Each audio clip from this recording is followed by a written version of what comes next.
Hello and welcome to Summoner Spam. I'm Joseph, and today we're going to have a talk about Jesus, or specifically, Green Jesus, also known as Thrall, or Goel if you're a plot-derailing harridan. Though, is Green Jesus the right fit? Personally, I think Green Moses would be more applicable. Like Moses, Thrall was raised by a man responsible for the enslavement of his people, fought for the freedom of his people, and led them in an exodus across the sea, where they spent some time wandering through another land until they eventually found the place they would call home. So just how much do their narratives align? Long ago, Moses was spared the fate that fell upon many Hebrew children in Egypt when the Pharaoh ordered their deaths.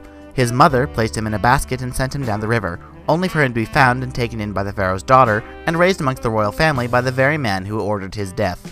After the assassination of his parents as a baby, Thrall was taken in by the human lord of Durnhold Keep, Adalus Blackmore. Blackmore named the orphaned orc baby Thrall because naming him Slave was too obviously evil. Under Blackmore's care, he was raised to be a gladiator, and Thrall proved to be a valuable asset to his caretaker by winning him a hefty sum of gold in the arena.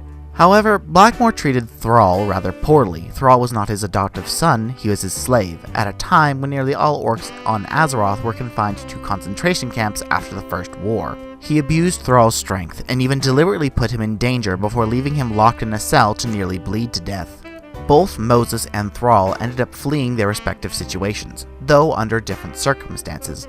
Moses fled after killing a slave master who had been smiting a Hebrew. Thrall fled with the aid of a human who had befriended him, Taretha Foxton, once he came to understand that Blackmore would never truly care for him. Both figures also fought for the freedom of their people, if in different ways. After fleeing to the desert, Moses came upon the burning bush and was commanded to return to Egypt and free his people from slavery. The Pharaoh was not to be swayed, however, and so Moses brought down the wrath of the God of Israel upon the Pharaoh and his kingdom. 9 horrific plagues fell upon Egypt, but it was not until the 10th plague, the death of the firstborn, that the Pharaoh finally relinquished his hold on the Hebrew slaves. Thrall had other methods. Once free and back amongst his people, Thrall was called into the wilderness to be properly initiated into the Frostwolf clan. But it was there that Thrall encountered the spirits of the elements, and became the first new shaman since the corruption of the Horde. Now, both shaman and chieftain of the Frostwolves, Warchief Doomhammer named him his second in command. Thrall infiltrated the orcish slave camps, and employed his reborn shaman abilities to inspire the orcs in the internment camps to fight for their freedom. Then, as Warchief after Doomhammer's death, Thrall confronted Blackmore at Durnhold Keep with the full force of the reformed Horde behind him. But rather than parley with the escaped gladiator, Blackmore instead presented him with the severed head of Taretha Foxton. In his unbridled rage over the death of his dear friend, Thrall commanded both the elements and the Horde to attack. Thrall cornered Blackmore and challenged him to single combat, and although Thrall held back, his rage at Taretha's death overshadowed any lingering doubts. Thrall slayed the man who had taken him from his parents, and called upon the spirits of Earth to destroy Durnhold Keep itself. Let's see, that's spiritual epiphany in the wilderness, confronting their former father figure, and raining supernatural destruction on their former home to facilitate their people's freedom. So, exodus across the sea and wandering a foreign land?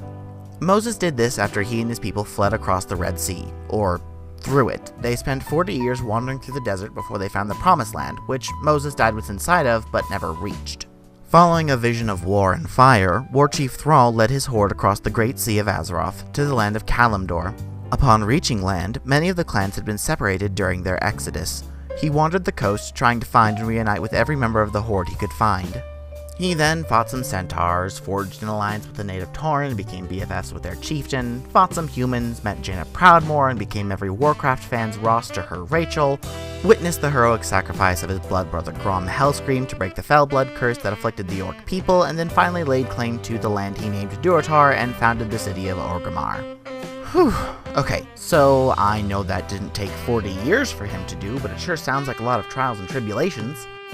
Unlike Moses, though, Thrall's journey didn't end there. He went on to become an even more prominent figure in Warcraft lore, even effectively becoming a demi-deity when he took on the powers of a dragon aspect.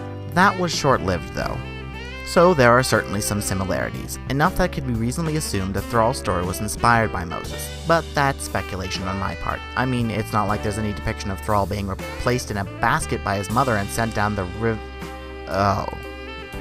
Anywho, what are your thoughts on this subject? Is Green Moses an appropriate title for our ex-war chief, or do you think something else would fit him a bit more? Leave a comment down below to let me know. And if you like what we talked about today and want to see more content, go ahead and hit that subscribe button. Thank you for watching this week's Summoner Spam.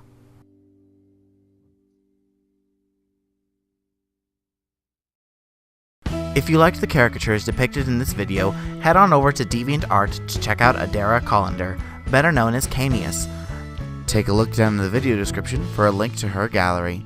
Thank you and have a wonderful day.